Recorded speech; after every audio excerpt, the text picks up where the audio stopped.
Hey, what's happening guys? This is Shukesh once again. Just 24 hours ago I unboxed this all new Google Pixel. Let me share with you my first impression. Well, there are a lot of things I really liked on this phone, things I didn't like, and I want to mention here I bought this phone in India for 57,000 rupees, which is kind of overpriced considering the actual price is $649, that is approximately 42 or 43,000 rupees. Now what I like most on this smartphone is it's extremely snappy. There isn't any lag or issue I have faced.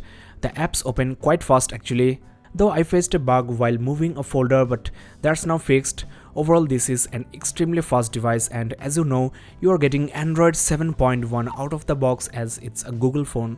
Next, let's talk about the camera, which is I think the best asset of this smartphone. I clicked some indoor images and the noise handling, the color rendering are superb. I mean, you have a pretty big sensor.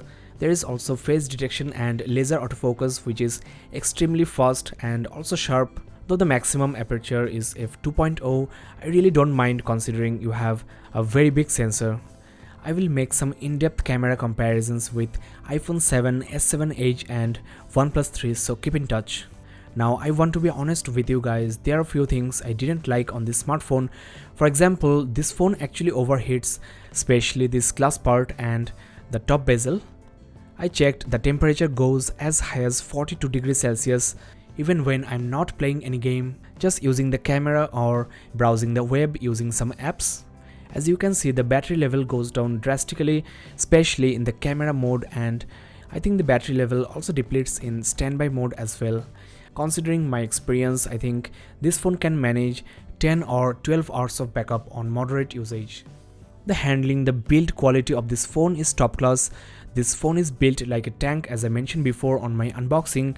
I really like the matte finish, which feels quite premium, but unfortunately the keys are kind of flimsy, doesn't feel as sturdy as the device itself.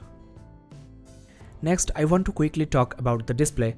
Well, I think it's slightly inferior to the AMOLED display you have on OnePlus 3.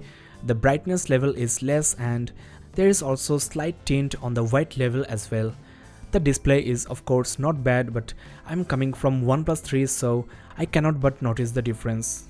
Now I don't know whether you can see or not, but I already got 2 scratches on the screen, so I should go for a scratch guard immediately. Now the dual tone back looks really awesome. The glass part actually hides the antennas and also provides a good grip of the phone. It's not slippery, but as there is no ring or bump on the camera lens, it might get scratched or smudged quite easily, so I think I should also buy a case, preferably a transparent case, to show off the amazing looks of this phone. Now I made a few calls. The ear speaker seems extremely loud and clear. It's as good as it can be. The microphone also works pretty well.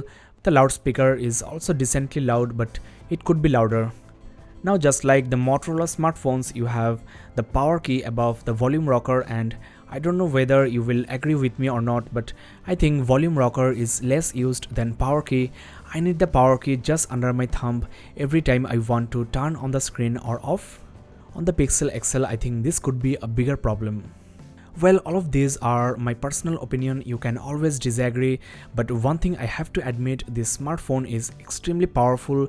Gaming seems buttery smooth, and I also like the system embedded Google Assistant, which is extremely interesting, and the Pixel UI is also very intuitive. There are some nice gestures you can apply. For example, just swipe up the dock for the apps drawer. You have now space for one more favorite application.